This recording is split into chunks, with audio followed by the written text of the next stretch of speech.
Nosso irmão Gabriel Felipe é o anfitrião desse grupo seleto, né? Eu acredito, como ele disse, que dispensa apresentações, mas nosso irmão Gabriel é formado em administração pela Universidade Federal Rural do Rio de Janeiro, especialista em investimentos pela Ambima e analista na Orama Investimentos. Já foi líder local de jovens, líder do Ministério de Louvor, é pregador e professor da Escola Bíblica Dominical, entre tantos outros atributos que os irmãos aqui já também conhecem, né?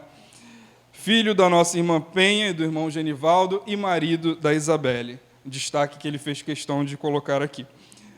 Amém? Nosso irmão Paulo Correia é esse jovem simpático que está aqui no meio. Nosso irmão Paulo Correia, inclusive, já esteve participando de um podcast aqui na nossa igreja.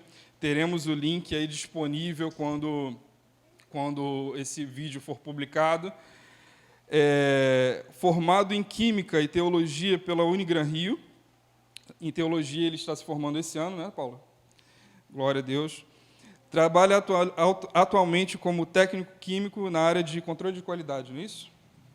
Já atuou na igreja como diretor local de jovens e também fez parte da mesa diretora regional de jovens. Filho da dona Maria das Graças e pai da Sofia.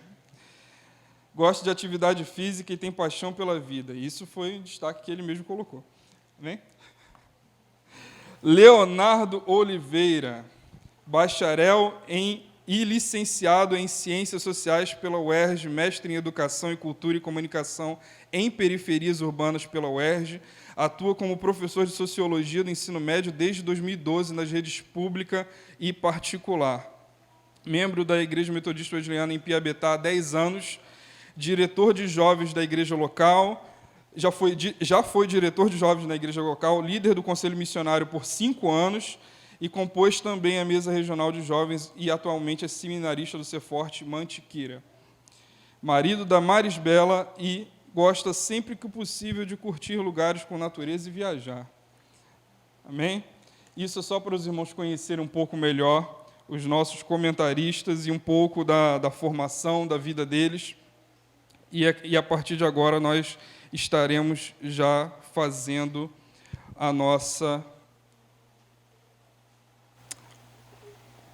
os comentários iniciais. Gostaria de, na ordem por idade, aqui eu não gravei exatamente a idade de cada um, mas eu vou começar pelo mais velho, depois para o mais novo, né? O Gabriel já ficou feliz, né? Mas eu não sei por que ele faz questão de dizer que era o mais novo.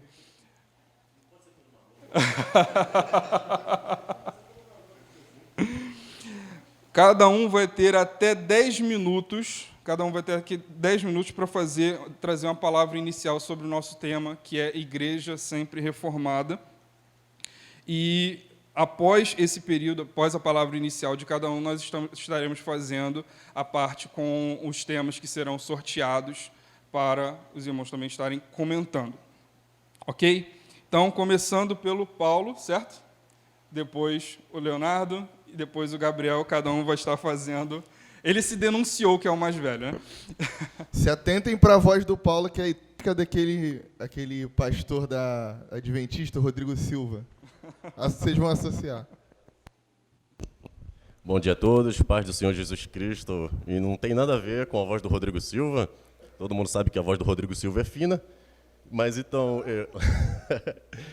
eu estou muito feliz de estar aqui com vocês, com os meus amigos, que eu já conheço há um tempo. O Felipe também, pastor dessa igreja aqui, todos vocês. Para mim é muita alegria. Eu gosto de estar presente nesses ambientes de conversa, de diálogo. Inclusive na minha igreja local, a igreja do pastor Eli, durante as manhãs da EBD, sempre tem um clima assim parecido com esse de diálogo, debate.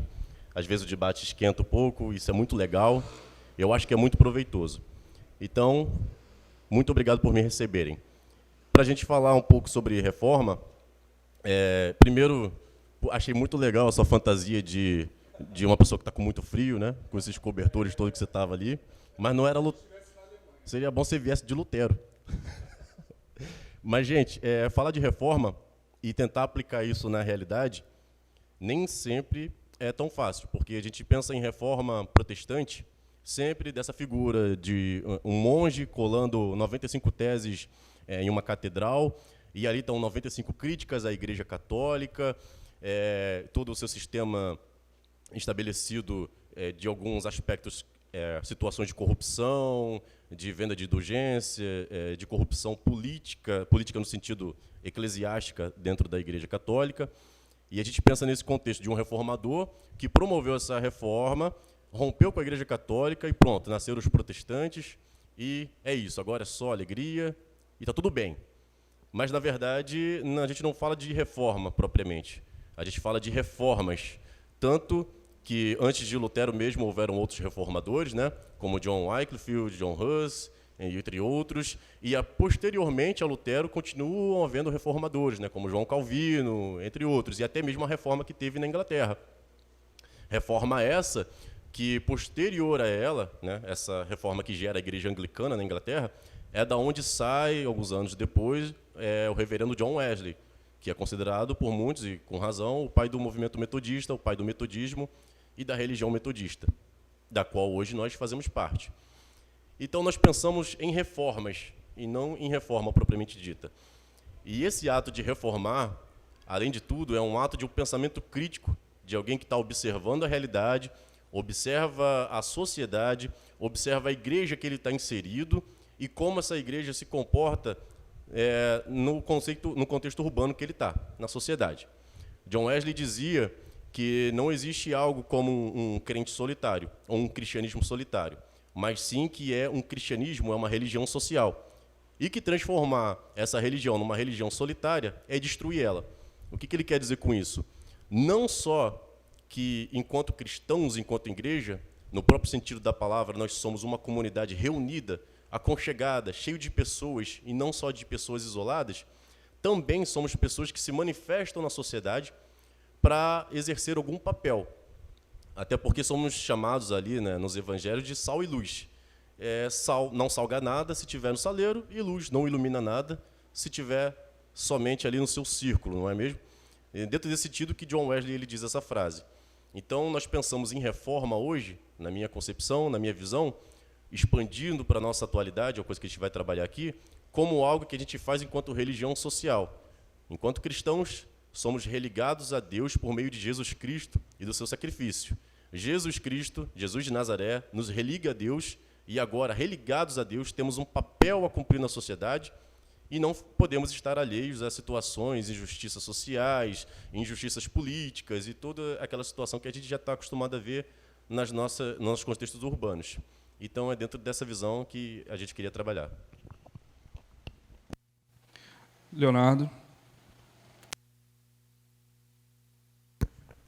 Bom dia, irmãos, a paz.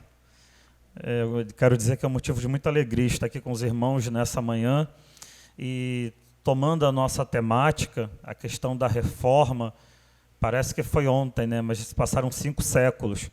E como nosso amigo aqui, Paulo, já disse, não existe uma reforma, são reformas, porque é um processo contínuo, né, de debates e de necessidade que a igreja tem de guardar a sua fé diante dos desafios que vão surgindo, e toda geração tem os seus desafios, as suas adversidades, os riscos que às vezes são imperceptíveis, que se aproximam da igreja, o próprio de a igreja ser tratada como uma instituição meramente terrena e como se ela tivesse um papel de estar como membro dessa sociedade, né? E nós sabemos que a natureza humana ela é pecaminosa, mas a própria Bíblia nos diz que nós devemos não nos conformar com este mundo, Romanos 12, e o grande problema da igreja foi quando a igreja ela foi institucionalizada ao ponto dela se tornar parte do Estado, da questão política. Isto acaba por comprometer o papel da igreja enquanto uma instituição também espiritual, né?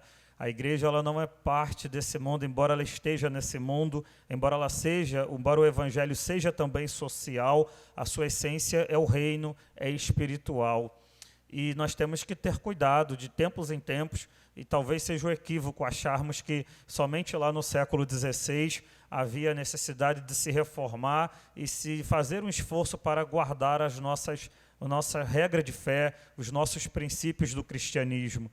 Talvez para a nossa geração, para o mundo que temos e para a igreja da atualidade, se faça necessário também algum esforço para guardar a essência do Evangelho, que não é uma essência terrena e não é o compromisso da igreja com nenhuma instituição política, econômica, mas também a igreja ela tem que se posicionar, mas a igreja ela não precisa buscar bases em teóricos e clássicos que nós temos que conhecer até para discuti-los, mas eles não são a nossa base é o próprio Evangelho de Cristo. Gabriel. Eu queria me atentar ao ponto de que falar de reforma protestante nos dias de hoje é importante para afirmar o que cremos, como cremos e por que cremos. Acho que, embora a gente fale de tantas reformas que foram acontecendo ao longo do tempo, a importância de tratar hoje aqui sobre reforma protestante é ressignificar, mais uma vez, trazer à nossa memória o motivo de por que não somos católicos apostólicos romanos. Na reforma é importante porque alguns pilares, a gente chama, que são as 5 solas, mas isso tudo nasce, contextualizando, do olhar de um homem extremamente devasso, que era Lutero. Lutero, apesar de monge, ele formado em direito também, um grande estudioso e teólogo, era uma pessoa extremamente devassa, uma pessoa que dava muito vazão às questões da carne. Lutero era alguém que por mais que fosse extremamente devasso e, enfim, pecaminoso e, enfim, alguém que dava vazão às suas vontades, ele era também alguém consciente daquilo que fazia. Então, por isso, Lutero era alguém que se martirizava por muito tempo e em muitas ocasiões. As pessoas falam que Lutero, por exemplo, depois de convertido, conta histórias de que nos frios, nos momentos de frio, né, da sua cidade, ele se deitava nu no chão e se chicoteava, se esbofeteava, na tentativa de se tornar mais santo, porque ele era uma pessoa que pecava muito. Lembrava um pouco Agostinho, né? Santo Agostinho, a história dele de devassidão. Então, Lutero, o problema de Lutero, a briga de Lutero nas Escrituras surge com o termo justiça. Quando falamos sobre justiça, né, que somos justificados mediante a fé, ou Deus nos fez justo, o olhar de Lutero para a justiça de Deus era o olhar no sentido de juízo e não no sentido de justificação. Hoje, graças a Deus e graças à reforma protestante, quando lemos sobre justiça nas Escrituras, às vezes muito mais associamos aquilo que somos em Cristo justificados do que necessariamente a justiça do juízo do próprio Deus. E às vezes isso é até um pouco perigoso, né? Porque nos tempos de hipergraça, a gente esquece que Deus é um Deus que julgará todas as coisas. Por isso que muita gente hoje em dia tira aquela fotinho lá de biquíni na praia e aí, enfim, mostrando tudo e bota, só Deus pode me julgar. E a gente fala, caramba, isso deveria te preocupar, porque se só Deus pode te julgar, isso é bem perigoso. Então, assim, o conceito de justiça para Lutero, a briga dele surge aí. Até que ele lê aquele texto, o justo viverá pela fé. E ele passa a entender que a salvação não depende mais dos esforços dele, das obras que ele poderia realizar, mas tão somente da graça de Cristo Jesus. E aí nós entramos nas 5 solas, que a gente chama que são, mais ou menos, que são os pontos ali, pilares da reforma protestante. Sola gratia, somente a graça. A graça de Cristo é suficiente. Efésios 2:8, pois vocês são salvos pela graça, por meio da fé, e isso não vem de vós, é dom de Deus. Segundo sola fide, somente a fé. A fé em Cristo é suficiente. Somos justificados mediante a fé e não mediante as obras. Esse é, por exemplo, uma das diferenças nossas para os nossos queridos católicos apostólicos romanos. Os irmãos católicos creem que eles podem ser salvos por meio das suas obras. Nós cremos que somente por meio da fé em Jesus Cristo. Romanos 3:28. Pois sustentamos que o homem é justificado pela fé, independente da obediência à lei. Terceira sola, solos Cristo.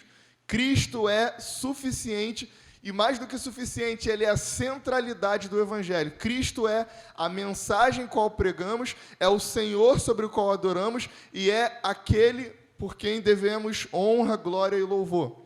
Texto de referência, Atos 4,12. Não há salvação em nenhum outro, pois debaixo do céu não há nenhum outro nome dado aos homens pelo qual devemos ser salvos, senão Jesus Cristo. Sola Escritura, somente a Bíblia. A Bíblia é a nossa referência, o nosso manual, o nosso livro, a nossa inspiração. É dali pelo qual ouvimos todas as outras vozes e percebemos se essas vozes têm consonância ou não com o Evangelho. 2 Timóteo 3,16. Toda a Escritura é inspirada por Deus e útil para o ensino, repreensão, para a correção e a instrução em justiça. E por último, só lhe deu glória. A glória seja dada somente a Deus. É a Ele quem devemos todo louvor e toda adoração. 1 Coríntios 10, 31. Assim, quer vocês comam, bebam ou façam qualquer coisa, façam para a glória de Deus. Glória a Deus. Eu acho que só nessa pequena introdução a gente já consegue extrair muita coisa e aprender muita coisa, não é verdade? Mas, a partir de agora, a gente vai entrar num momento muito importante e eu gostaria de passar algumas regras, é uma questão de organização que nós precisamos estabelecer aqui. Serão sorteados alguns temas e, além do tema sorteado, também vai ser sorteado o nome de um dos três. Né? A gente não vai seguir mais só essa sequência de idade ou nada parecido, ou nome, né, ordem alfabética. Não, os nomes vão ser sorteados para a gente fazer algo bem justo. E cada um de vocês vai ter entre 3 e 5 minutos para fazer o comentário sobre esse tema. Está fazendo a apresentação do tema e vocês vão ter 3 a 5 minutos. Após esse período, do que for sorteado, aí vai ser aberta a oportunidade para um dos outros dois fazer um comentário um acréscimo, alguma colocação ou algum ponto divergente sobre o que o outro falou de 1 a 2 minutos. Tá? Eu vou cronometrar isso daqui com uma certa flexibilidade, mas é só ninguém abusar que a gente sai daqui dentro do tempo certinho. Tá certo? Então, vamos lá. Primeiro tema.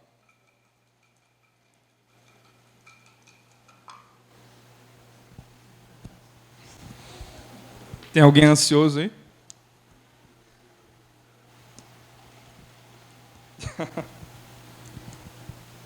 Bom, esse tema, curiosamente, acabou de ser citado.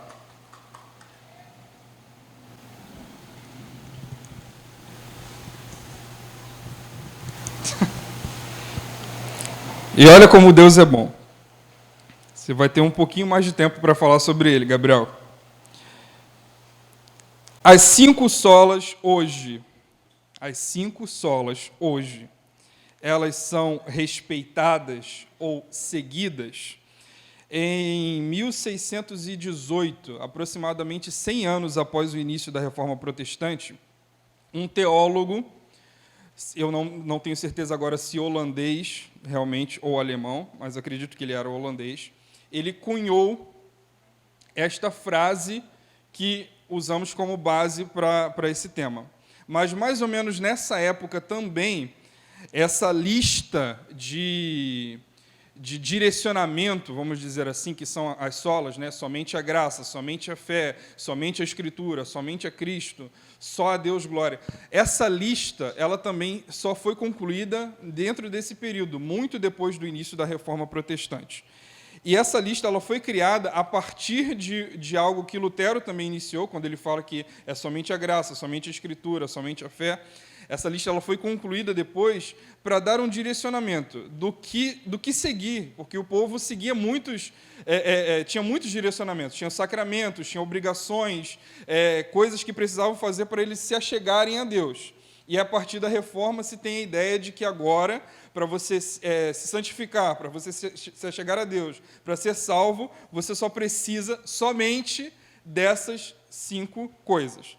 Então, Gabriel, por favor, agora continue o seu comentário a respeito das 5 solas e depois os irmãos vão ter oportunidade de falar também. Respondendo... Quanto tempo eu tenho? 3 a 5 minutos. Tá, vou ser sucinto. Se as 5 solas são respeitadas nos dias de hoje, a resposta, para mim, é que evidentemente que não. Acho que alguns pontos das 5 solas são respeitados, mas outros não. Por exemplo, sola escritura. Eu acho que esse é um dos fundamentos extremamente respeitados, pelo menos nas igrejas brasileiras. Nós cremos que a Bíblia é a palavra de Deus. Acho que isso é um consenso para todo mundo. Agora, somente a graça? Será que todo mundo acredita que a graça de Cristo é suficiente para a salvação? Ou será que a gente tem por aí muitas igrejas que pregam determinados esforços humanos na tentativa de alcançar a salvação e mérito diante de Deus? Muito mais que salvação, né? Porque se a discussão fosse salvação, a gente ainda poderia dizer que algumas pessoas erram pelo zelo. Mas muitas vezes se prega uma tentativa de alcançar um mérito diante de Deus para que eu possa gozar aqui na vida terrena de riquezas pelas quais o meu esforço me levou a ter. Então, prega-se teologia da prosperidade, prega-se determinados sacrifícios, e o interessante é que, na maioria das vezes, são sacrifícios financeiros. Então, eu acho que existem alguns pontos das 5 solas que ainda precisam ser evidenciados. É lógico que nós, enquanto uma igreja arminiana, nós cremos que existe um conjunto de coisas que precisamos fazer no sentido de atestar a fé que temos em Cristo. Por exemplo, uma vida de santidade é uma sinalização de que somos salvos por Cristo. Mas aí, eu acho que o problema é colocar o carro na frente dos bois. Às vezes, entendendo que ser santo, tentar ser santo, fará com que eu seja salvo. Quando, na verdade, só é possível que eu seja santo porque Ele preparou as boas obras para que eu andasse sobre elas. Então, a vida de santidade ela é um sinal de que sou salvo por Jesus. Precisamos perseguir a santidade. Precisamos nos arrepender dos nossos pecados. Precisamos buscar purificação dos nossos pecados. Mas entender que o que era necessário para a salvação foi feito em Cristo Jesus. Amém. Está aberta agora a oportunidade para o Paulo e o Léo fazerem os comentários que acharem necessários. Tudo o que você falou foi perfeito. E eu incluiria, pelo menos um ponto que eu observo bastante também, o somente Cristo. Porque o que vemos em muitos segmentos, muitos setores, é uma fé sem Cristo. É uma fé sem Jesus. E você disse muito bem na sua fala anterior que Cristo é o fundamento central da fé, não é? É uma fé cristocêntrica, que Cristo é o centro da fé, é o centro de tudo. O centro do Evangelho, o centro da Escritura, o centro próprio de tudo, da existência. E vemos uma fé sem Cristo. E uma fé sem Cristo é uma tragédia, porque uma fé sem Cristo você tem ali a falta de comunhão, você tem a falta de zelo, a falta de comprometimento com a evangelização, porque a evangelização é para anunciar Cristo, é para anunciar Jesus Cristo, e também a falta de solidariedade, falta de amor e falta de partilha. Então, uma igreja sem Cristo, ela é realmente, essencialmente, uma tragédia. E em muitos segmentos é o que a gente vê também. Leonardo? Eu concordo com a fala do Gabriel, né? Mas agora, e principalmente na parte da ressalva de que você não tem uma totalidade do cumprimento das 5 solas.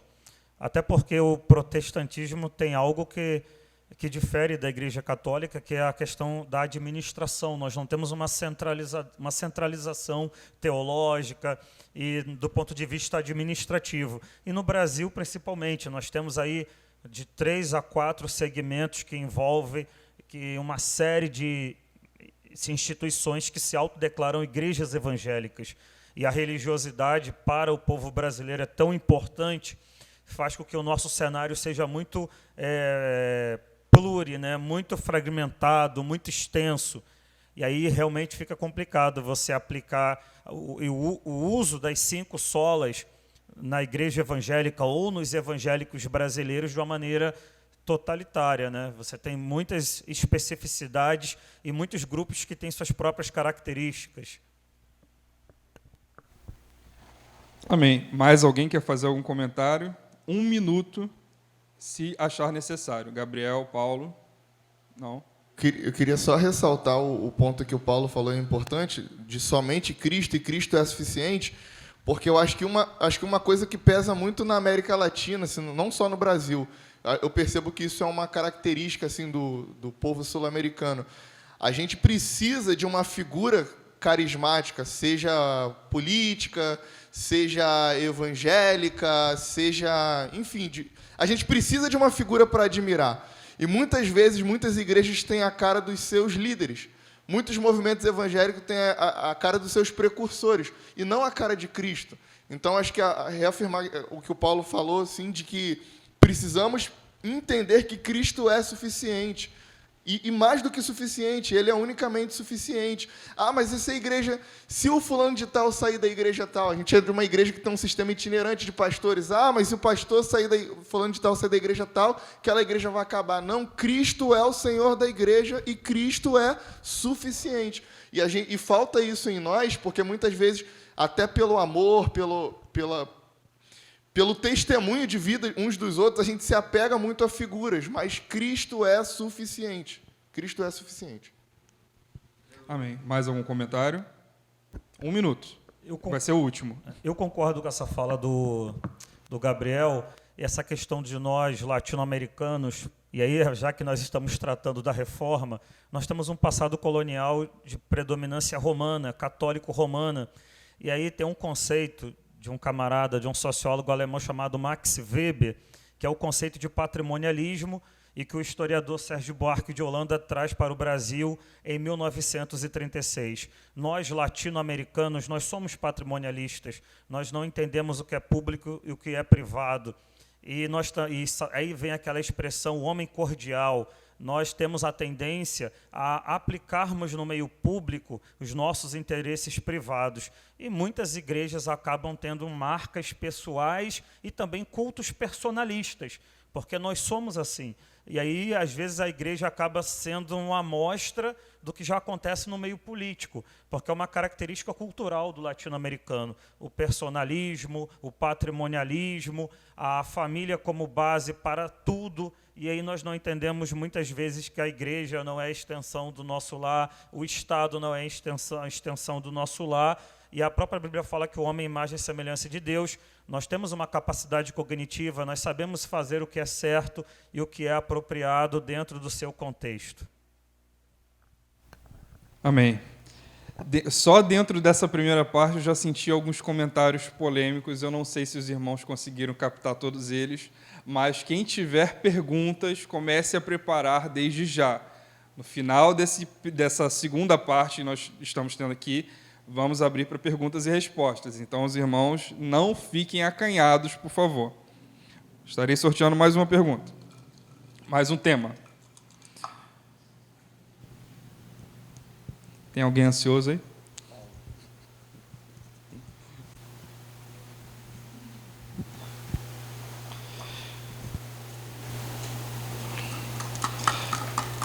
É claro que o nome do Gabriel já saiu, né? Vai voltar novamente. Senhor Paulo,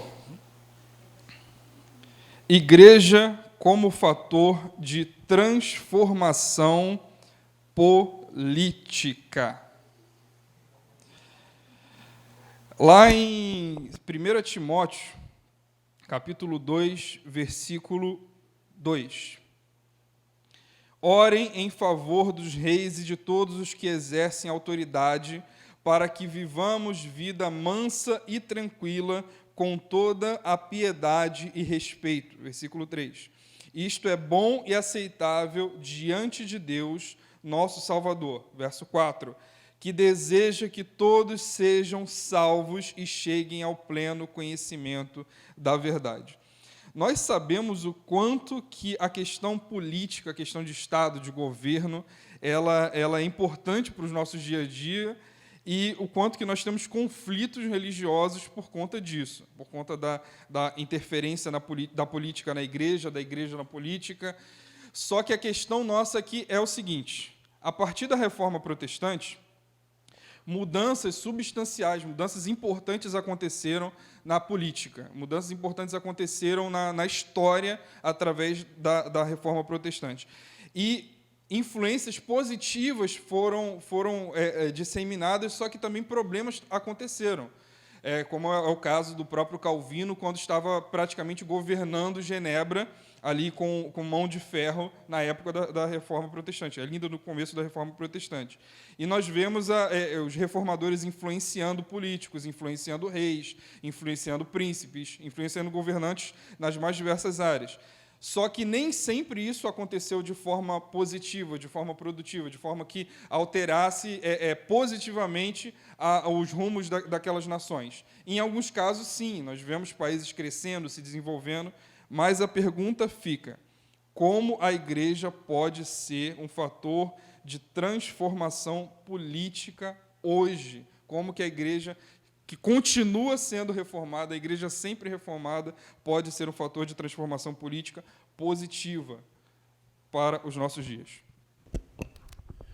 Primeiramente, entendendo o seu lugar e o seu papel. Igreja é parte da sociedade, é claramente estabelecida já uma instituição presente, já desde muitos anos, né?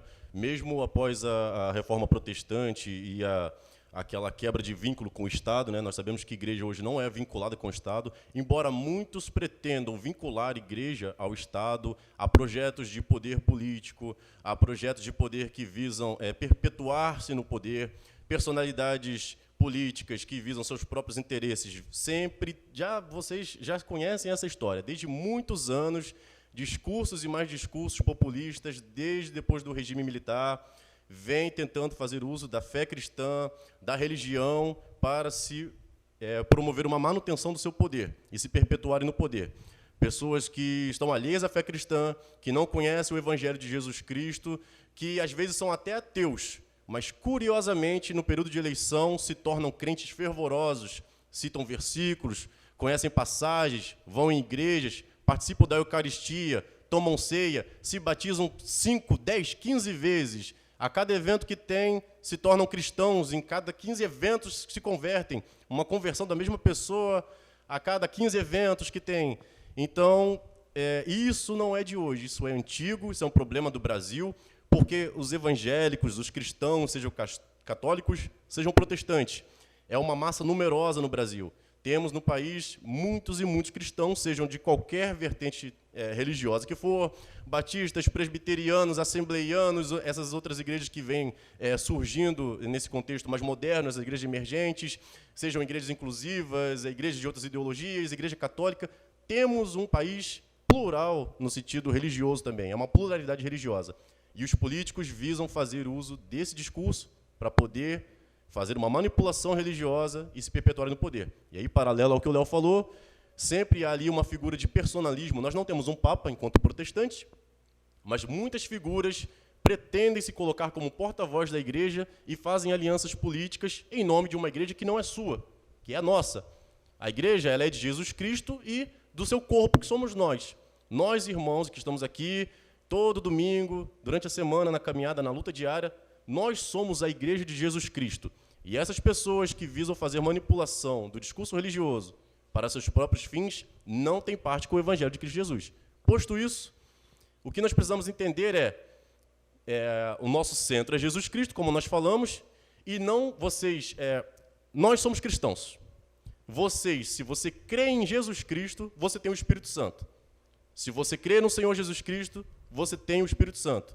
E uma das obras do Espírito Santo é capacitar você e te dar inteligência e intelecto para que você não seja enganado por discursos falaciosos. Então, meus amigos e meus irmãos, enquanto cidadãos que fazem parte da sociedade, façamos uso dessa capacidade que nós temos de pesquisar em épocas de eleições, ver o que os políticos estão propondo, ver as emendas, as PECs, as propostas que eles estão votando no Congresso, o que ele votou que vai de encontro com a fé cristã, o que ele votou, deixou de votar que vai a favor da fé cristã ou vai contra. Prestemos atenção nisso. E, acima de tudo, contra o partidarismo e o personalismo. Não aceitem discurso de evangelista, de missionário, de pastor que diz exatamente o nome de quem você deve votar. Não. Você é capacitado de intelecto e de personalidade própria. Com o Espírito Santo de Jesus Cristo, pesquise, tire suas próprias conclusões e saiba em quem votar. Uma pessoa que é alinhada ou não com o Evangelho de Cristo, com a pauta que a gente pretende, mas não no nome específico que alguém falou. Nunca façam isso, porque isso é manipulação religiosa. É mais ou menos isso que eu queria falar. Glória a Deus. Está começando a esquentar, irmãos. Já está um pouco calor lá fora, mas está começando a esquentar aqui dentro também. 1 minuto, 1 a 2 minutos para cada um fazer comentário. Ah, pode, com certeza. Você já vai ser o próximo, mas pode. É interessante que você vai vivendo um pouco mais e você vai vendo que os atores sociais, os indivíduos têm a mesma postura, o mesmo comportamento. Ano ímpar dificilmente aparece político na igreja. Não sei se vocês já tiveram alguém aqui, né? Agora, ano par, com certeza. Quando chegar fevereiro em diante, vai aparecer gente, aí tira foto com a família, bota nas redes sociais, é um homem de família, um conservador, um religioso, e etc. E o pior de tudo é quando a igreja se gera esse compromisso político, botar um político, um partido, seja qual for, no púlpito da igreja e, como eu posso dizer, atrelar o sermão da igreja a um projeto de poder. Se você quer fazer uma reunião política, você marca uma reunião com os membros da igreja local e diga: hoje temos uma reunião política, você é convidado para estar conosco. Mas jamais o momento de culto. As pessoas trabalham a semana inteira e o único momento, às vezes, da pessoa se desligar do seu mundo, das suas aflições, é o momento de culto. Que ele pode chegar aqui no culto, louvar ao Senhor, deixar aquelas lágrimas em alguns momentos, e às vezes a pessoa vem para a igreja sedenta, desesperada para ouvir uma palavra da parte do Senhor. Então, é de uma responsabilidade muito grave a igreja se atrelar e se comprometer com um projeto político, seja ele qual for. É natural que na sociedade uma religião que esteja crescendo, que ela venha a ser procurada por quadros políticos. Nós, no Brasil, hoje, nós somos 42 milhões de evangélicos. Não dá para desprezar um eleitorado desse, que é quase o eleitorado do segundo candidato na última eleição presidencial. Mas aqui a Igreja do Senhor, independente de ser no Lote 15, no Amorim, em qualquer bairro, o culto é um momento de intimidade com Deus, um momento espiritual, e não pode estar atrelado a nenhum compromisso humano ou terreno. Gabriel? Nesse ponto, assim, eu concordo muito com os meninos e eu quero louvar a Deus, assim, pela postura da nossa denominação, mas principalmente da nossa igreja local em relação a isso. Eu acho que a gente tem pessoas muito esclarecidas, graças a Deus. Mas eu queria só reafirmar que a importância do que os rapazes falaram aqui, a gente tem enquanto cidadãos, nós temos responsabilidades políticas. Quando a gente fala sobre política, a gente está falando sobre política pública. A gente não está falando de partido, a gente está falando sobre não jogar lixo no chão, a gente está falando sobre ajudar a distribuir o alimento para o necessitado, a fazer o bem, a fazer aquilo que vai ajudar o nosso convívio enquanto sociedade. Mas é entender também que as pessoas precisam ter a liberdade para crer no que elas querem crer, e isso não é uma ditadura. E também entender que um dos legados da reforma protestante é separar o Estado da igreja. O Estado é uma coisa, a igreja é outra. E o que eu oro, irmãos, o que eu oro ao Senhor para os próximos dias é que Ele derrame sobre nós um espírito profético. Porque vai chegar um momento em que a igreja vai perder a relevância que ela tem para o Estado. Porque o Estado está caminhando para pautas mais progressistas, mais libertarianas, e a igreja continua numa cabeça mais conservadora, digamos assim. Então vai chegar um momento que a igreja não vai ter mais a influência política que ela tem hoje. E quando esse momento chegar, quem é que o mundo vai seguir? Por isso que eu oro para que Deus derrame a nós sobre o espírito profético, para que quando alguém mal intencionado entrar na igreja, só pelo olhar, essa pessoa pense 2 vezes se vai tentar fazer alguma coisa do ponto de vista político ou não. É o que o profeta fez ali, o profeta Natan fez com Davi, né? Apontou o pecado dele, não teve medo de morrer. Disse: você pecou, você matou um homem de família e o peso da justiça de Deus está sobre os seus ombros. Então falta na igreja evangélica isso, botar o dedo na cara do homem e falar assim: aqui é a casa do Senhor, aqui você não se cria. Então oro para que esse espírito profético venha sobre nós um dia. Glória a Deus. Mais algum comentário? Alguém? Não? Calma, Léo, vai chegar um momento. Você é o próximo, né? Já aconteceu o sorteio de 2 nomes, então o Leonardo já vai ser o próximo aqui. O próximo tema já é dele.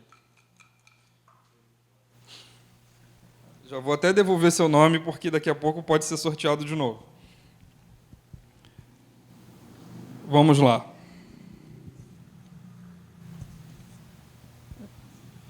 Muito bem. Acredito que até o Gabriel vai gostar bastante de falar sobre esse assunto. Há um bom tempo atrás, né, eu não sei exatamente quando foi o ano, mas eu tenho aqui a minha pesquisa. 1905, foi publicado um livro chamado Ética Protestante e o Espírito do Capitalismo. Né? Então, eu já começo assim, porque o nosso sociólogo aqui, Leonardo, eu tenho certeza que vai gostar bastante de falar sobre esse assunto. Igreja como fator de transformação econômica. Esse livro ele foi publicado por conta de uma relação que foi encontrada, foi identificada pelo autor, entre o desenvolvimento do capitalismo como modelo econômico, como uma forma de economia, né, que cresceu, que se expandiu, que se estabeleceu, né, o uso do dinheiro, o uso do capital para trocas, para compra, para venda, substituindo aquele modelo de troca de terras ou de objetos por bens e serviços. Né? E o autor, o Max Weber, ele fala que a ética protestante, ou seja, a forma como os protestantes enxergam o mundo, como se identificam com as relações humanas, essa forma foi fundamental para que o capitalismo crescesse e se desenvolvesse da forma como cresceu e se desenvolveu. E a pergunta que fica para nós hoje é: como que a igreja que continua sempre buscando a reforma, como que ela pode ser um fator de transformação econômica, mais uma vez, para o mundo? Porque não que o capitalismo seja algo bom ou ruim, a gente não está discutindo isso aqui agora, mas o que a gente precisa saber, o que a gente precisa conversar aqui agora é: a igreja pode influenciar o mundo a tal ponto de que a sua existência, a sua ação transforme a economia, as finanças, a vida do povo de alguma forma? E trazendo mais um acréscimo interessante, fazendo uma pesquisa antes de começar esse evento, eu descobri uma iniciativa de uma determinada denominação que, com a sua comunidade local, eles estabeleceram um curso de economia para a sua igreja e abriu esse curso para a população local. Então, com a sua comunidade, eles resolveram criar um curso sobre economia para ajudar as pessoas a lidar com as finanças e a superar um pouco da crise que nós estamos vivendo. Então, Leonardo, como a igreja pode ser um fator de transformação econômica? Citar o Max Weber é muito interessante, né? Um sociólogo compreensivo, ele busca compreender e interpretar a sociedade, as ações dos indivíduos. E quando ele fala de espírito, ele fala da própria cultura do protestante, que era uma cultura de trabalho. Enquanto o catolicismo se colocava contra o acúmulo, né, os protestantes já tinham uma cultura de trabalhar intensamente a questão da propriedade, da administração, e não é à toa que você pode até fazer diversas críticas a essas sociedades, a esses países.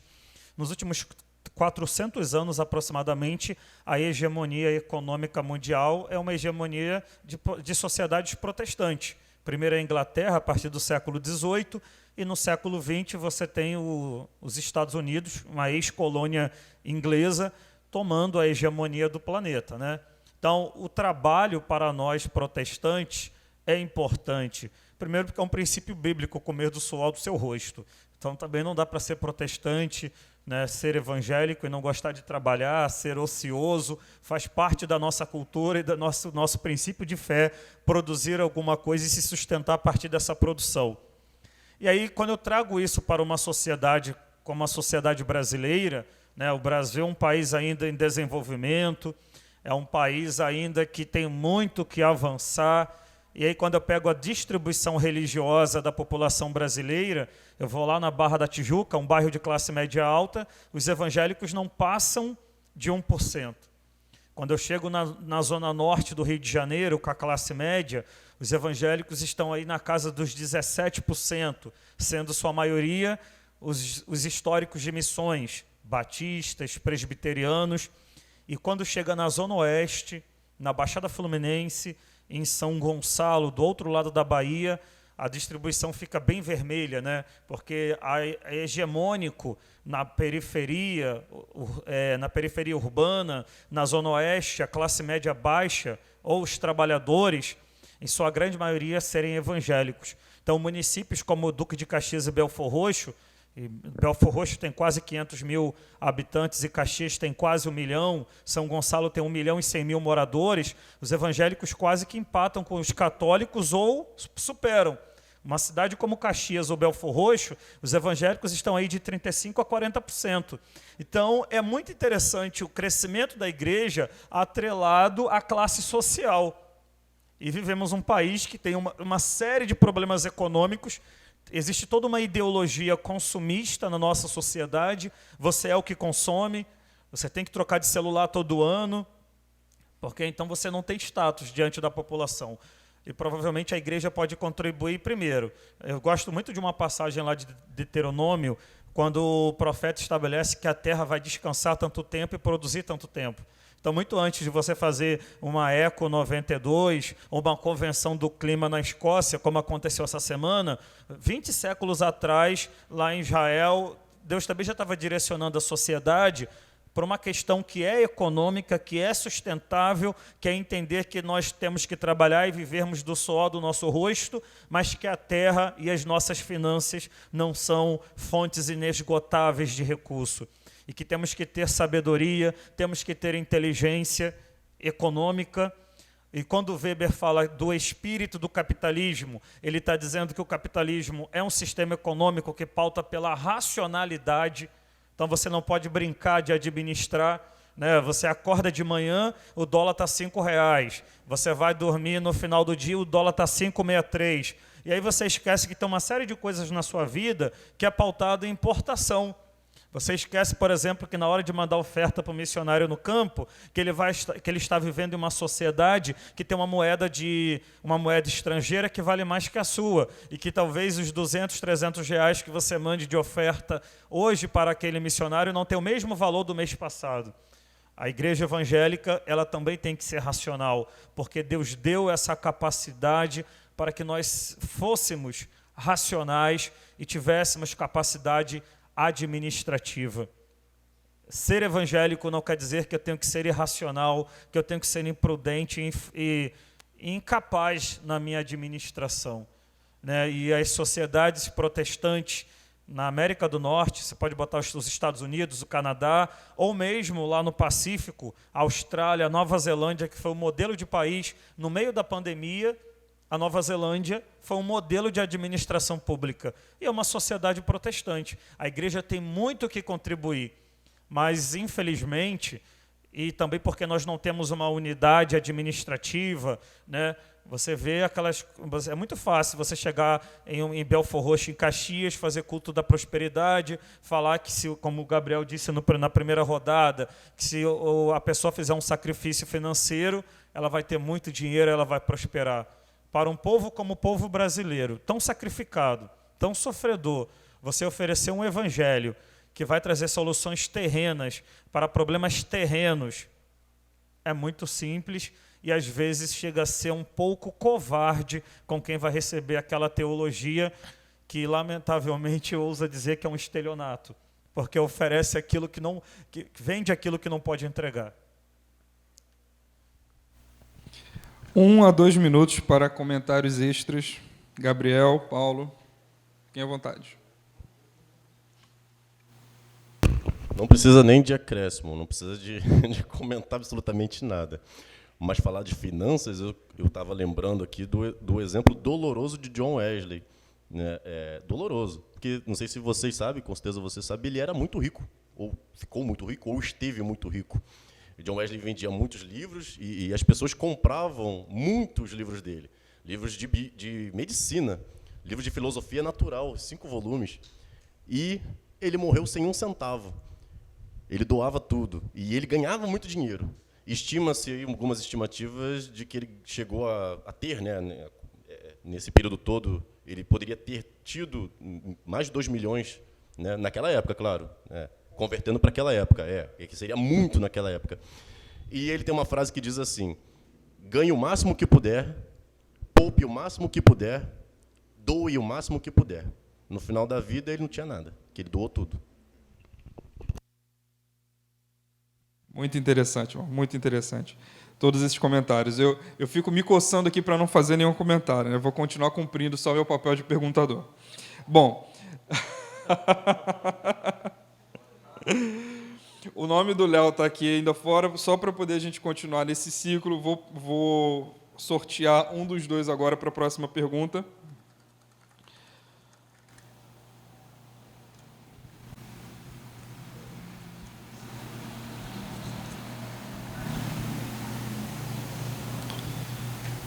Não. Sacudir um pouquinho, né?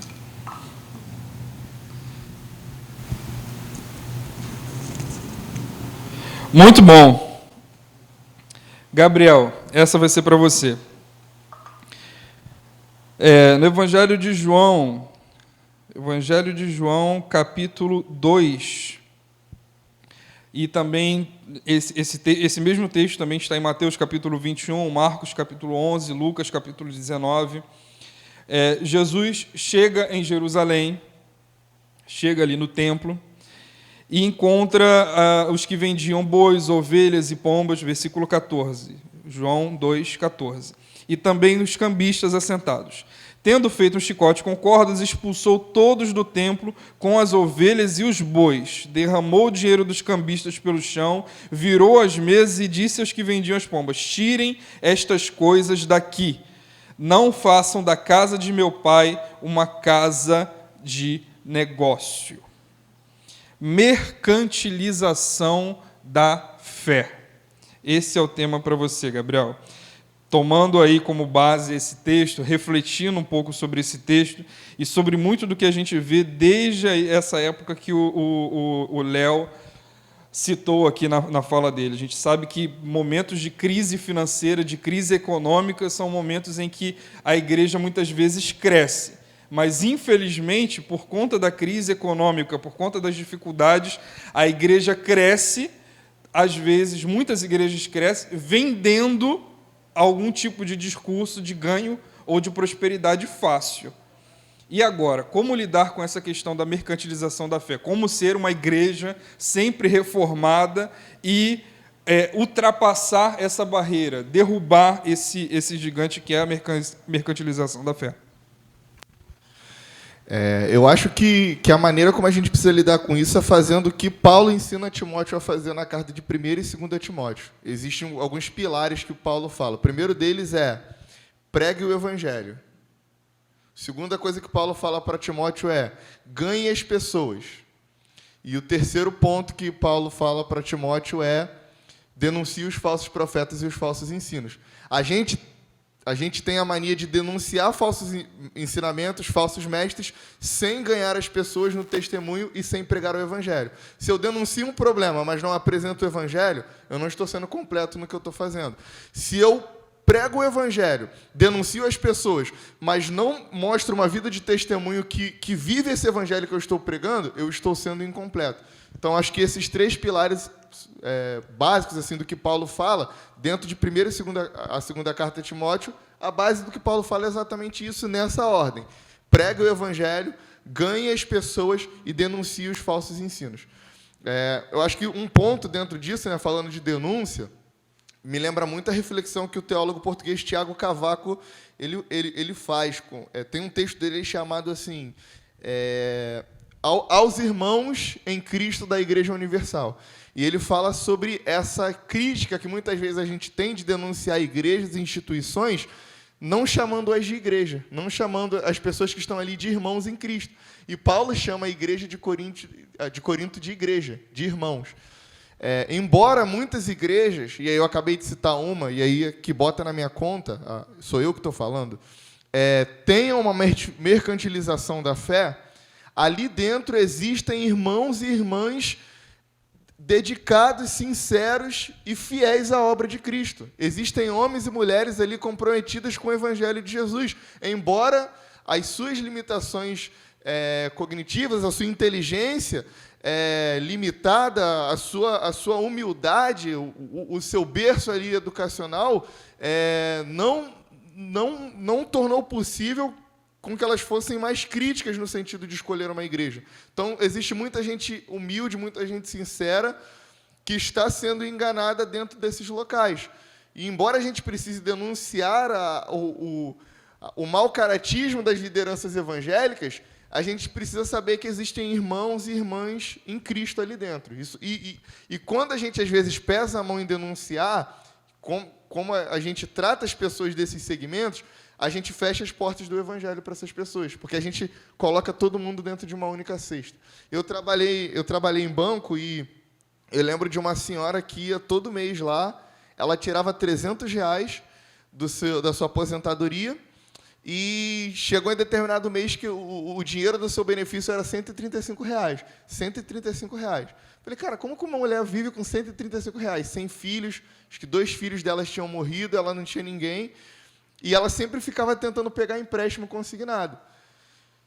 E eu lembro de um dia que ela chegou lá e aí o benefício dela era R$300, eu já me perguntava, tinha uma amizade com ela, perguntava como que ela conseguia viver com R$300, e o primeiro mês que aquilo veio R$135, eu falei assim, por que o dinheiro da senhora veio assim? O que está acontecendo? Eu sempre ajudava ela lá, e ela falou para mim assim, eu tive que pegar um empréstimo no nome, porque o líder da minha igreja falou que eu precisava fazer uma oferta de sacrifício a Deus. E aí eu dei, e aí, por conta disso, meu dinheiro veio pela metade.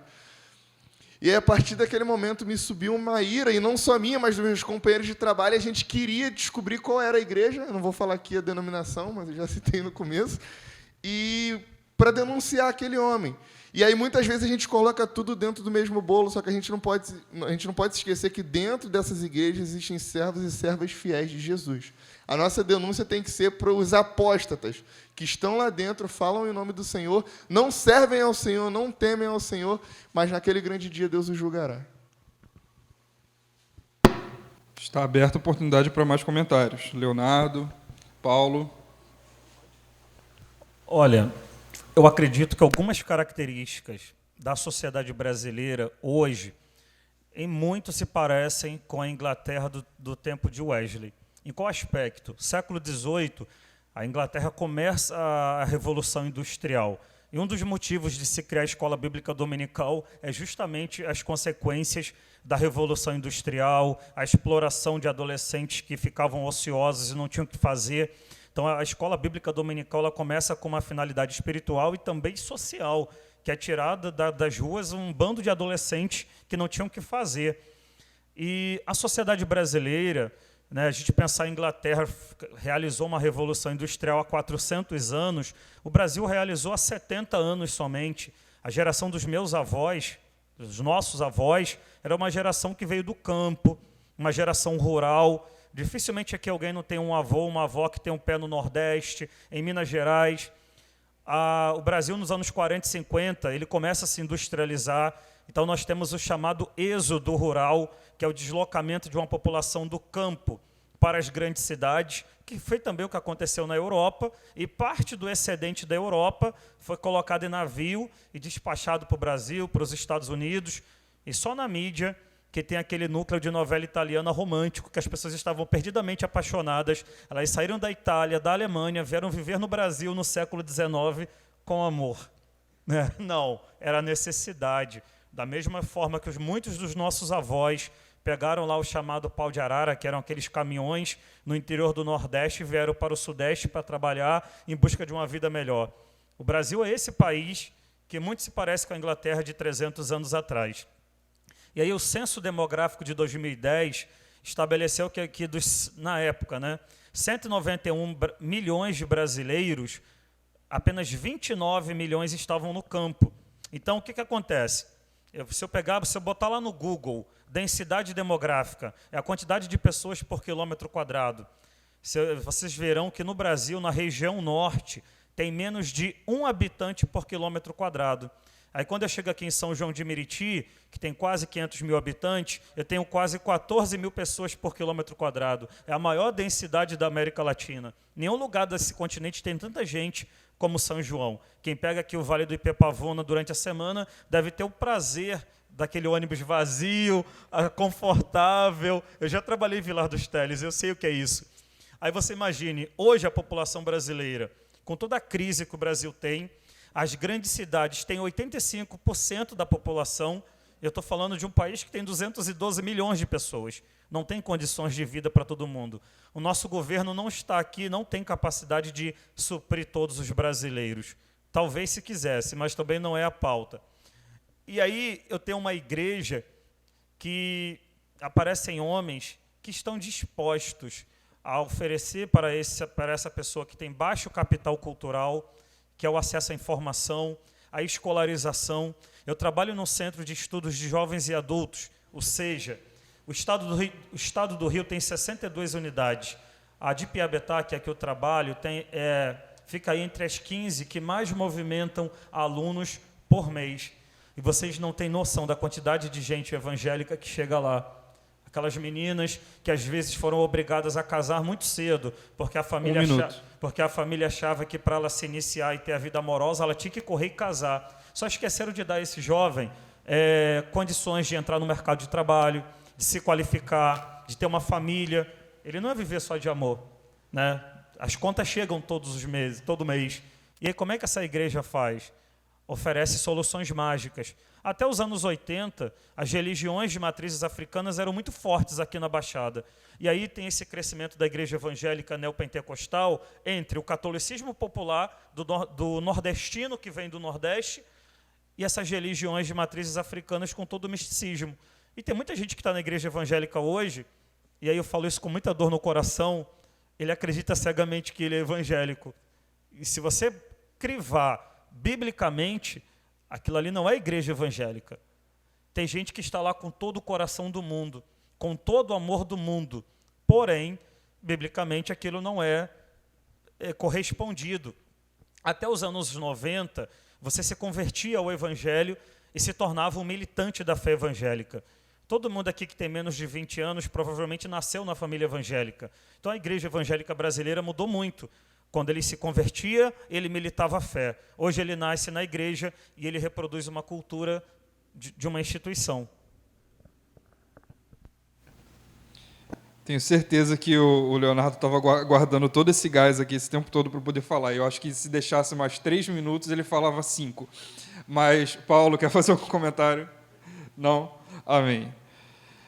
Bom, irmãos, eu tenho ainda 2 temas para sortear, mas eu tenho 2 opções aqui agora. Continuar o sorteio desses temas para os irmãos estarem fazendo comentário, ou abrir a parte de perguntas e respostas. Se eu abrir a parte de perguntas e respostas agora, eu não vou sortear os outros 2 temas que os irmãos não sabem quais são, né? Apesar de que parte do que foi falado aqui tem muito a ver com os outros temas que faltam. Mas eu vou ser bem democrático com a igreja agora.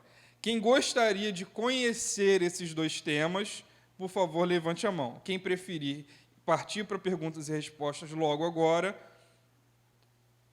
fique com a mão abaixada e levante depois, né? Quem quiser agora os 2 temas que faltam, levante a mão, por favor. 1, 2, 3, 4, 5, 6, 7, 8, 9. Quem prefere partir para perguntas e respostas agora?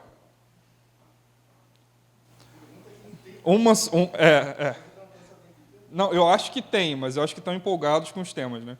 Só uma pessoa levantou a mão e depois escondeu. Então, vamos continuar com os temas por enquanto. O Cássio, desculpa, Cássio, mas já foi voto vencido.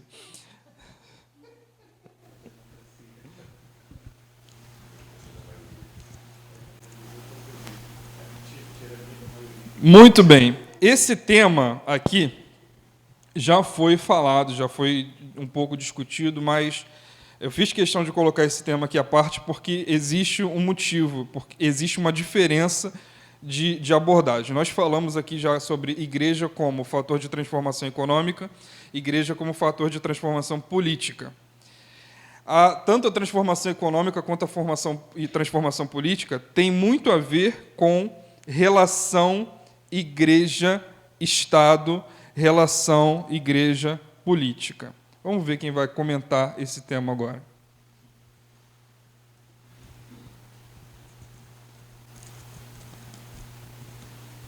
Vamos começar pelo Paulo. Paulo, Mateus capítulo 22. Mateus capítulo 22, a partir do versículo 15. Também Marcos capítulo 12, Lucas capítulo 20. Enviaram-lhe discípulos juntamente com os herodianos para lhe dizer: Mestre, sabemos que o Senhor é verdadeiro e que ensina o caminho de Deus de acordo com a verdade, sem se importar com a opinião dos outros, porque não olha para a aparência das pessoas. Assim sendo, diga-nos, o que o Senhor acha? É lícito pagar imposto a César ou não? Jesus, percebendo a maldade deles, respondeu: Hipócritas, por que vocês estão me pondo à prova? Mostrem-me a moeda do imposto. Trouxeram-lhe um denário. Jesus lhes perguntou: de quem é esta figura e esta inscrição? E eles responderam: de César. Então Jesus lhe disse: deem, pois, a César o que é de César e a Deus o que é de Deus. Ouvindo isso, se admiraram e, deixando-o, foram embora.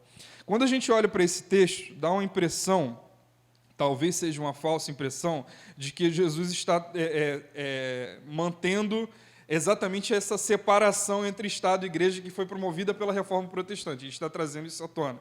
E, para alguns, a impressão mais ainda que pode dar é que Jesus quer um distanciamento entre a Igreja, entre aquilo que ele prega, entre os seus seguidores e o Estado, a política, as relações com o Estado. E a pergunta que eu faço para você, Paulo, agora, é como trabalhar, como viver essa relação de Estado e Igreja, como viver essa relação de Igreja e política de forma saudável. A gente sabe que a Igreja pode influenciar no mundo para que a economia seja transformada, para que a política seja transformada, para que essas relações sejam transformadas.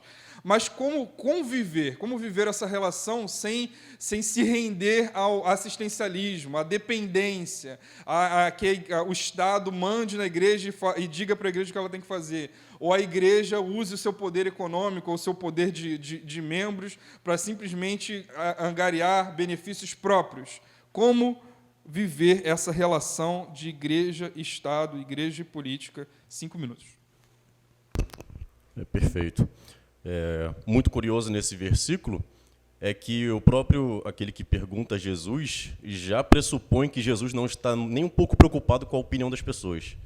Então, Jesus Cristo, o Deus revelado em Cristo, Deus encarnado, não está preocupado com a opinião geral. Em que sentido?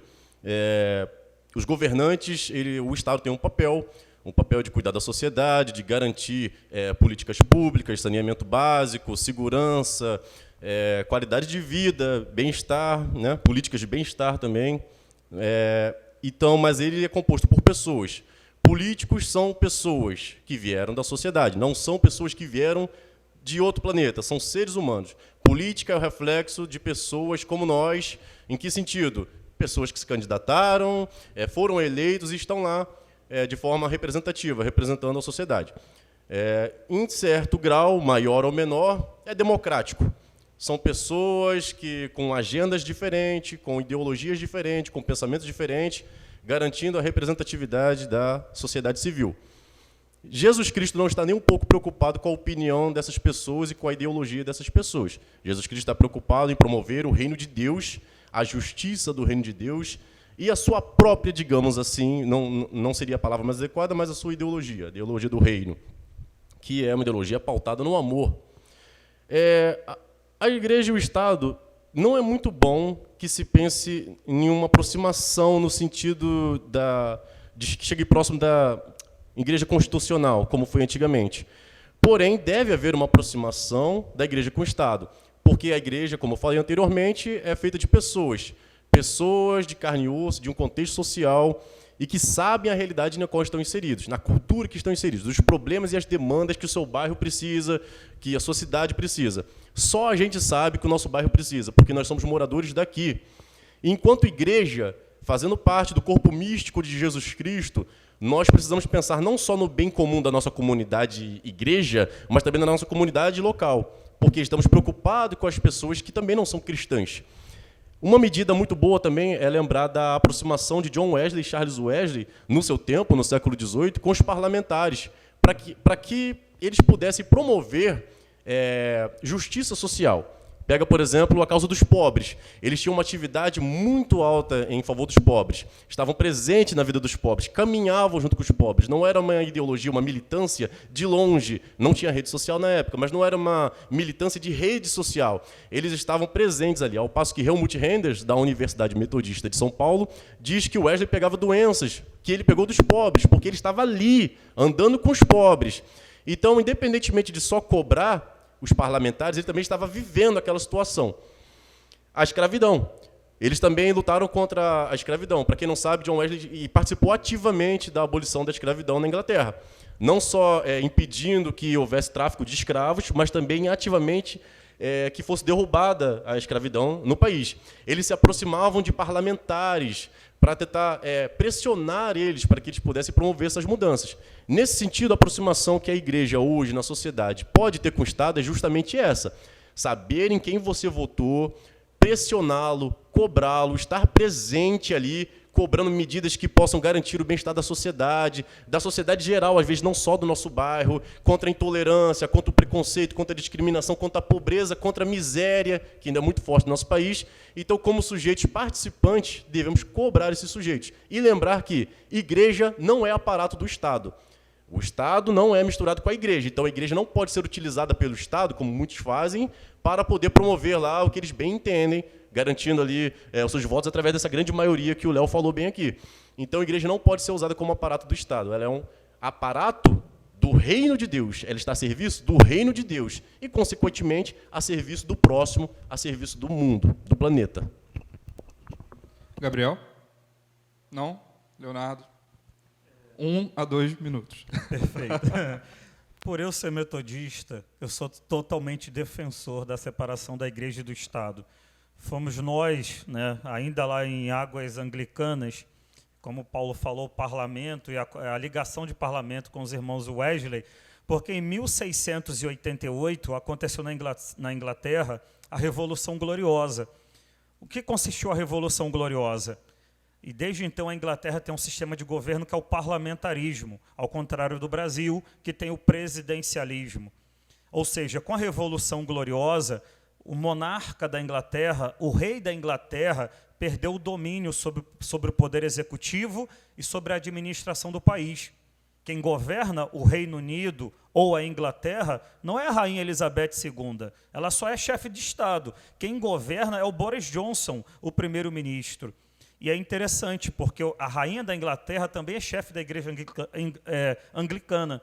Quer dizer, que fomos nós, protestantes, que primeiramente iniciamos o movimento de separar a igreja do Estado e não subordinar a igreja a nenhum projeto de poder político. E quando nós estudamos, por exemplo, a independência dos Estados Unidos em 1776, nós negligenciamos que a partir do momento que as 13 colônias da Inglaterra na América estão se emancipando, estão conquistando independência, elas estão dando adeus ao rei da Inglaterra e, consequentemente, à igreja anglicana. E por isso nós, metodistas, estamos aqui hoje, porque a igreja anglicana é uma igreja do Estado inglês. E no metodismo, a igreja não é um apêndice, nem uma extensão do Estado e do poder político estabelecido. Consequentemente, eu posso trazer um exemplo.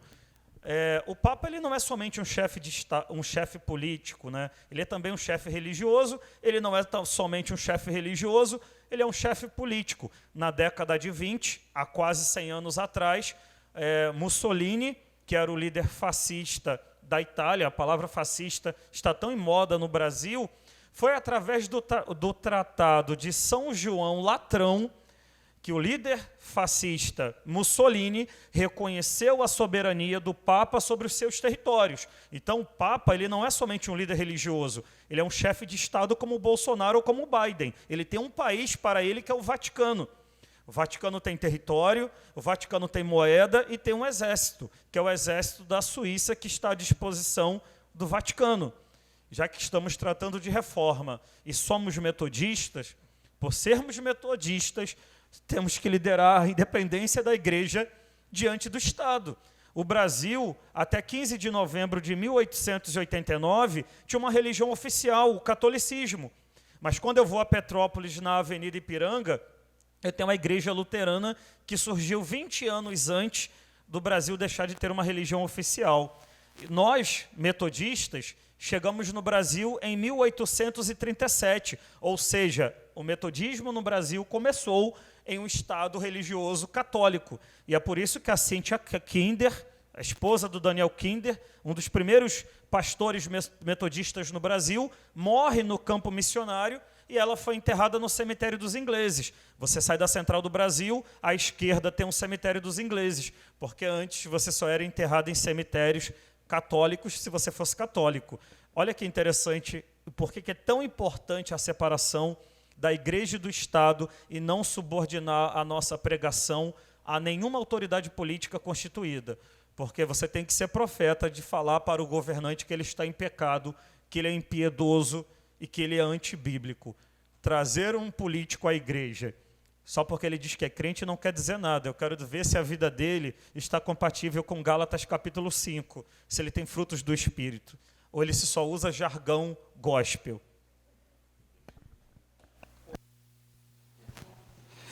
É forte, igreja. Temos o último tema aqui para nós abordarmos e já estaremos caminhando para o encerramento. Se algum irmão tiver alguma pergunta, precisar de um papel para anotação, tem papel aqui disponível, o que não falta aqui é papel. Agora, caneta, eu gostaria que os irmãos vissem com um dos diáconos. Nós temos o último tema e eu vou estar sorteando o último comentarista para estar falando sobre esse tema. E, após esses comentários, eu ainda vou, mais uma vez, dar oportunidade para os irmãos fazerem alguma pergunta. Não teremos oportunidade para muitas perguntas, porque nosso tempo é escasso. Mas esse é o cronograma que nós vamos seguir.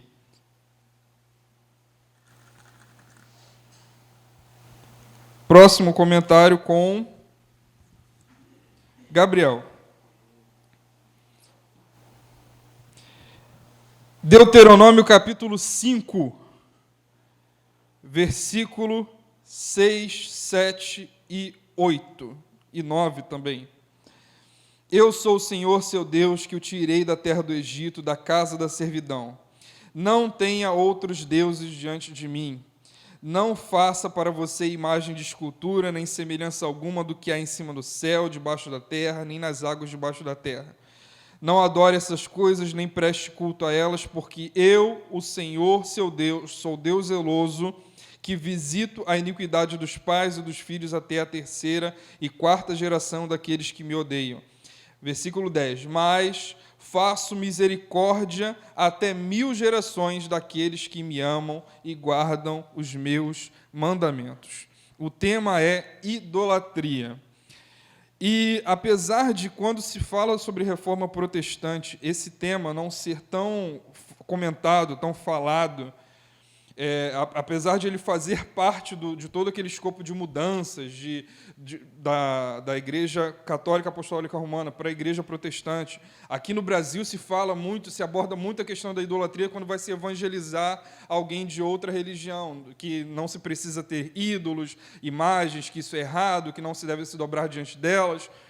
Só que é interessante a gente notar que até mesmo os próprios católicos têm argumentos interessantes para falar sobre as imagens, os ícones que eles usam. E hoje nós temos alguns outros problemas. Dentro da própria igreja evangélica, muitas vezes surgem ídolos.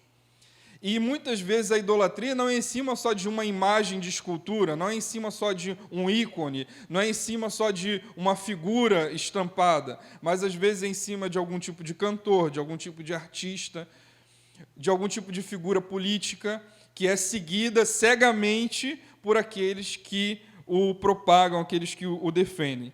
Então, como numa igreja que sempre busca se reformar, uma igreja que sempre está se reformando, como lidar com a questão da idolatria, como não depender de deuses que podem ser controlados, e sim depender somente de Deus.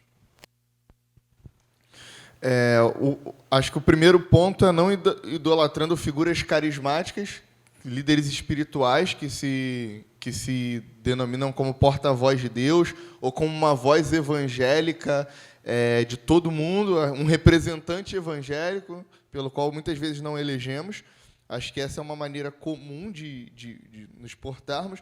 E a segunda maneira é não ter líderes gospel, né? Principalmente nesse mercado da fé, falando do mercado de um ponto positivo, né? O mercado musical da fé, ele foi angariando ao longo do tempo uma multidão de fãs e de admiradores ao ponto de se tornar idolátrico, sabe? A gente tem aqui na igreja, não sei, vou chutar, cerca de 30, 40 pessoas, não sei, acho que 30.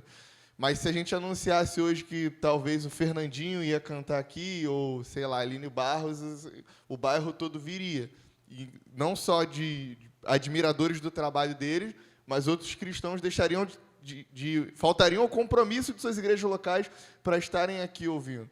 E a maneira como muitas vezes a gente se porta, né, diante dessas pessoas não é um tom de admiração, né? Às vezes pela unção da pessoa ou pelo ministério, mas é uma maneira de quem se porta diante de um ídolo. Então, a gente, ao longo do tempo, até por aquilo que a gente já falou lá atrás, a gente tem esse comportamento de personalístico, né, de ter figuras para que a gente possa chamar de meu Deus, meu Senhor, meu Pai na fé. Então, isso é um ponto perigoso. Eu acho que a maneira que a gente tem que lidar, e aí agora eu falo que isso é um compromisso assim, de vocês, enquanto irmãos que estão aqui ouvindo a gente, é entender que o lugar dos irmãos, no domingo à noite, não é só sentado ouvindo o pastor pregar, mas é compartilhando aquilo que Deus deu para vocês, para que a igreja pudesse receber também. A gente tem aquela mania assim, não, quem tem que pregar é o pastor que é bom em pregar. Ah, o Felipe que é bom em pregar. Ah, o Gabriel que é bom dar aula na BD. Não, o Senhor chamou você, o Senhor te deu uma palavra, o Senhor te deu uma revelação. Quando você abre a Escritura em Salmo 23, você entende uma coisa, eu entendo outra, Isaac entende outra. E se aquilo tiver em consonância com a Escritura, a hermenêutica da igreja não pode descansar sobre o olhar de um homem. A interpretação do que Deus está fazendo no seu tempo não pode ser só aquilo que Deus falou para o pastor Miguel, mas o pastor, Deus, ao mesmo tempo que falou para o pastor Miguel, ele confirmou para a Karine, confirmou para a Isabelle, confirmou para a irmã Silvânia, e etc. E o que Deus quer fazer na igreja, o segredo, o maravilhoso da comunhão é isso, é o pastor sentar e receber de Deus aquilo que a irmã, que não tem cargo nenhum na igreja, ouviu de Deus durante a semana e ele pôde ser alimentado. Então, uma das principais maneiras de lidarmos com a idolatria dentro da igreja é parar com esse espírito de coitadismo, de vítima, não, Deus não me usa, eu não tenho esse dom, e deixar Deus falar com a igreja através da sua boca. Quando a gente fizer isso, a gente vai ter uma leitura comunitária do que Deus quer fazer na sua igreja. A gente vai ter uma visão, uma hermenêutica, uma exegese coletiva. Eu não entendo assim, mas o Cássio entende assim, mas a irmã Sandra entende assim. Então, vamos sentar, vamos entender à luz da Escritura se há permissão, se faz sentido essas outras interpretações. E se fizer, vamos trazer a clareza para que a igreja seja abençoada por outras vozes. Acho que é isso. Está aberta a oportunidade para comentários de 1 minuto. A gente precisa agora remir o tempo. Eu queria só acrescentar um pequeno detalhe na sua fala, que você falou sobre ídolos, né? Alguns segmentos, até o método é idolatrado. Às vezes o método é mais importante que o próprio evangelho, né? Se você não participar de uma determinada atividade, aquilo ali não é uma bênção para a sua vida. Tem essa também. Mais algum comentário? Vocês querem falar alguma coisa? Não, Paulo, nada? Tem certeza? Então tá. Já se livrou da ansiedade, agora está mais em paz? Não...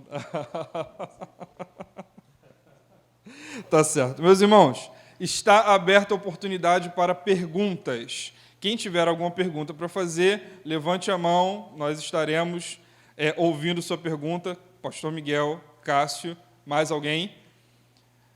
Por favor, quem tiver alguma pergunta, não deixe para depois. Se tiver uma pergunta anotada, traga o papel aqui pela Isabelle, pela Thalita, pelo Isaac. Vou começar pelo pastor Miguel, então, que levantou a mão primeiro. O pastor pode falar a pergunta, eu vou repetir ela no microfone. Sim, tem um microfone já chegando para ele aí. Pode falar no microfone, por favor, pastor.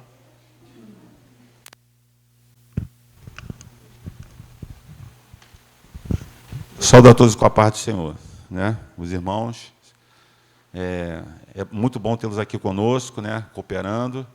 E, antes de tudo, já quero dar meus parabéns para os irmãos, né? Eu gostaria de fazer uma pergunta, até para que ficasse bem claro nessa questão da justificação pela fé e no que se refere à questão das boas obras, né? Até mesmo porque a nossa tradição metodista, né, ela sempre reconheceu a importância das boas obras, tá? Então, a pergunta é a seguinte: como conciliar a justificação pela fé com a fala de Tiago, do capítulo 2, versículo 14, ou melhor, 24, quando Tiago diz assim: vedes então que o homem é justificado pelas obras e não somente pela fé. Como explicar essa que parece, né, que teria assim uma contradição, né? Eu acho que é pertinente a pergunta. Só para manter a justiça.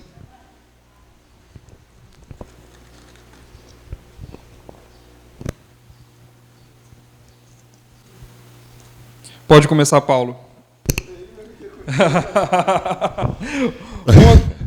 Você tem Amém. 1 a 2 minutos para tentar responder essa pergunta. Eu sei que é difícil, né? Mas peço a compreensão dos irmãos. Tenho certeza que está sendo produtivo. Amém? Amém. Glória a Deus. Amém. Justificação pela fé. Antes de eu chegar nas obras, é interessante que a dispensa em justificação, nós que somos metodistas, também é algo que marcou a vida de John Wesley. Justificação pela fé, ela não começa em Lutero e nem mesmo em Wesley, e nem mesmo em Paulo. Ela começa em Abacuque. Abacuque cita a justificação pela fé, Paulo aí faz a sua leitura, a sua interpretação e declara que o justo viverá pela fé, também uma leitura de Abacuque. Martinho Lutero, entre seus dramas e conflitos morais e tudo mais, a sua luta para vencer o pecado, e as suas obras, não é mesmo? Porque ele praticava muitas obras tentando a sua expiação dos pecados, tentando se libertar dos pecados pelas suas obras. Ele se sente confortável ao ler essas declarações de Paulo e Abacuque, dizendo que o justo vai viver pela fé. Isso tranquiliza-lhe de uma certa forma que, talvez podemos dizer até, não seria muito adequado, mas a sua conversão, não é o caso. John Wesley ele vai ler o comentário de Lutero sobre isso, na sua carta aos Romanos, sobre o comentário que o justo viverá pela fé. E é um Wesley no momento em que ele, até antes desse momento que ele está agora na rua Aldersgate, ele tinha muito medo da morte, ele fazia obras também visando a salvação, um Wesley antes de Aldersgate. E quando ele finalmente inundado pelo Espírito Santo e ele clareia sua mente dizendo que o justo vai viver pela fé, que engraçado, não é? A mesma frase que mudou Paulo, que mudou Lutero, agora muda o Wesley. O justo vai viver pela fé. Então aquele Wesley que tinha medo da morte torna-se uma nova pessoa. Ele não pratica mais obras querendo buscar a salvação. Mas o que acontece então? Qual é a relação entre obras e a salvação ou a justificação? O Wesley, depois da experiência de Aldersgate, depois do coração aquecido, depois de sentir o seu coração estranhamente aquecido de uma forma que ele confiava em Cristo, somente em Jesus Cristo, para remover e limpar completamente seus pecados, ele não precisa mais fazer boas obras para que ele seja salvo. Ele entendeu que Jesus Cristo justificou ele. Ele é justo agora. Ele é amigo de Deus agora. Ele tem a filiação de Deus agora, porque ele compreendeu que ele foi justo, foi feito justo pelo sangue e pelo sacrifício de Jesus Cristo. O que muda? Muda que agora a filantropia, as suas questões de auxílio às causas sociais e tudo mais, as suas boas obras, elas não acontecem mais porque ele quer comprar a salvação. Elas acontecem naturalmente. Ao passo que Tiago vai dizer isso que, olha só, as suas boas obras elas têm que estar presentes. Porque não existe um cristão que não faz boas obras. Só que essas boas obras elas acontecem geradas no coração do cristão de uma forma que é natural. Você está entregando cesta básica porque é natural. Você que é regenerado pelo Espírito Santo, você que foi justificado, é algo natural. As obras vão acontecendo e te acompanhando naturalmente, porque você foi salvo, lavado pelo sangue de Jesus Cristo. Isso você sequer vai pensar. Se você foi lavado, regenerado pelo Espírito Santo de Deus, você sequer vai pensar que está fazendo boas obras para comprar salvação. Você só vai fazer boas obras. É consequência da ação regeneradora do Espírito Santo que te justificou. Ela não compra salvação, ela não vai te levar para o céu, mas você faz porque você é salvo. Amém. Mais algum comentário? Algum acréscimo? Só complementar que, assim, o que diferencia a gente dos católicos é isso. Os católicos creem que a salvação é obtida pela fé, mas também pelas obras.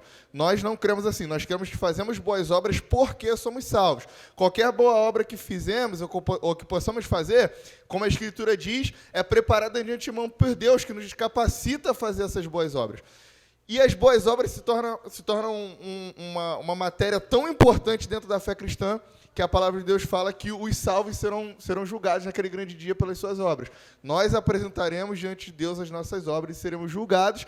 Acredito que a questão do galardão tenha a ver com essa questão das obras e talvez até o nosso serviço, nosso nível de serviço ou de liderança dentro da Nova Jerusalém terá a ver com as obras que a gente praticou aqui na Terra. Então, as obras são importantes para o cristão evangélico, protestante, porém, nós não entendemos que são através das obras que nós somos salvos. É isso. Amém. Bem respondido, pastor. O pastor Miguel é exigente na hora de pegar uma resposta, né? Cássio, a palavra está com você. Eu fiz umas 4 aqui, mas eu vou escolher uma. Não, foram 3. Sério, tem um texto. A gente falou sobre política no início, né? Que a politicagem, né? Principalmente, não deveria entrar dentro dos nossos templos, do nosso culto. Não sei qual dos dois falou sobre não trazer políticos de fora para falar aqui no momento de culto, que o culto é o culto, né? Mas será que não falta, então, na igreja, uma proatividade de trazer a política numa quinta-feira, numa sexta-feira, no momento que não é o culto, para chamar o bairro, inclusive, para pensar a política local? Será que não falta essa proatividade nossa, porque a gente já demonizou um lado e não quer fazer o outro? Será que existe isso ou a gente não faz porque, assim, não precisa mesmo?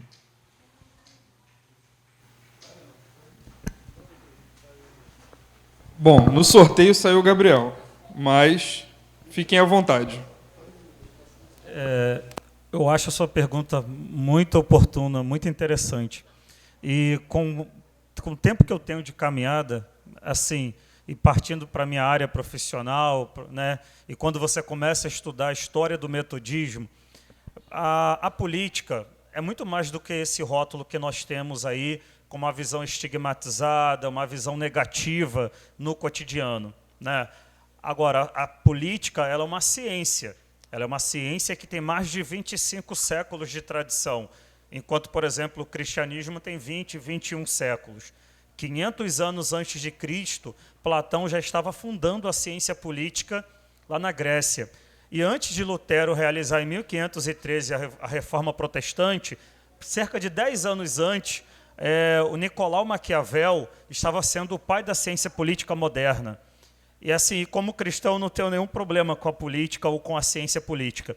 Eu acredito, eu já falei isso para o meu pastor diversas vezes, eu acredito que a igreja poderia fazer isso que você disse, de trazer a política para cá. Em qual sentido? Não de fazer parte de uma campanha, mas de instrumentalizar o nosso povo. E quando eu falo de instrumentalizar, eu falo de uma alfabetização política, para que quando o nosso povo receba um discurso, ele seja capaz de interpretar, identificar de onde vem aquela fala e qual é a pretensão daquela fala. Sabe? Para que o nosso povo estivesse antenado e não fosse tão inocente. E quando eu penso em metodismo, eu penso em política, eu penso em grandes nomes de pessoas cristãs que tiveram brilhantes atuações políticas. O Nelson Mandela foi alfabetizado em uma junta missionária. Nelson Mandela era membro da Igreja Metodista Unida da África do Sul.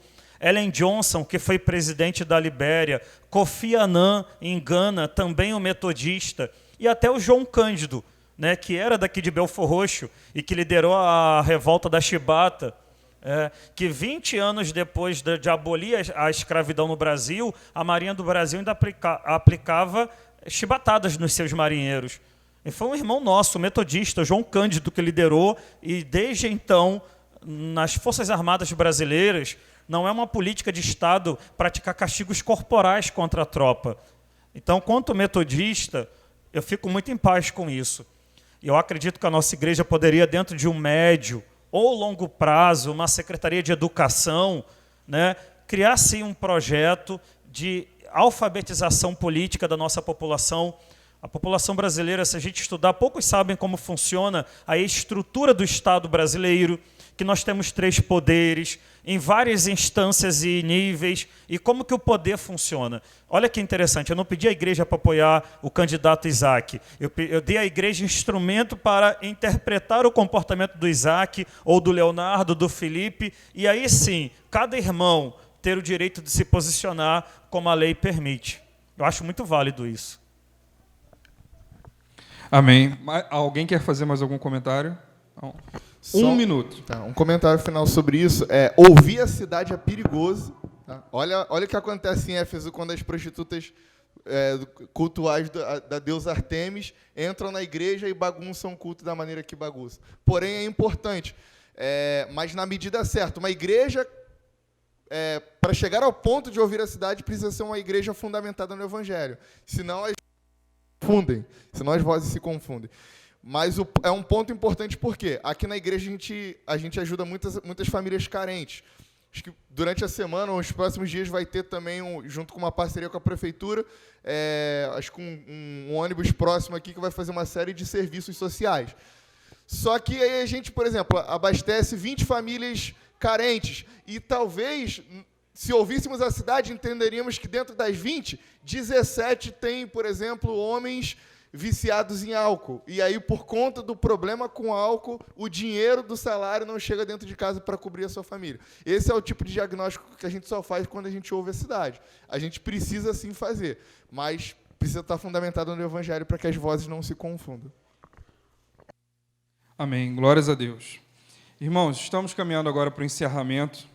Eu gostaria muito, tenho muita curiosidade de saber quais são as outras perguntas do Cássio, mas infelizmente nosso tempo está curto. Espero ainda esse ano que tenhamos mais uma vez um momento como esse. Eu tenho certeza que foi muito produtivo. Os irmãos conseguiram receber algo hoje, amém? Conseguiram sair edificados. Eu gostaria de agora abrir para 3 minutos cada um, no máximo. Se puderem resumir ao máximo, vai ser bom, dar as considerações finais e estaremos fazendo o encerramento. Como fizemos no início, começamos do mais velho para o mais novo, agora eu vou do mais novo para o mais velho. Irmão, só quero agradecer a Deus e louvá-lo pela vida de vocês que estão aqui, participando desse momento. Como eu falei lá no meio da minha fala, eu oro muito por esse espírito profético. Eu acho que a gente precisa orar muito, e a gente às vezes mistifica muitos dons, né, mas por discernimento de espíritos, para que Deus nos esclareça as pessoas que estão mal intencionadas no nosso meio. Mas eu reafirmo a importância de crer que a graça de Cristo é suficiente, que tomamos posse da salvação mediante a fé, que Cristo é o único suficiente Salvador, o único intermediador entre Deus e os homens é Cristo, que nós cremos unicamente na palavra de Deus, que é a nossa regra de fé e prática, e de que devemos a glória somente a Deus. Somente a Ele seja dada glória, honra, força e louvor. Amém.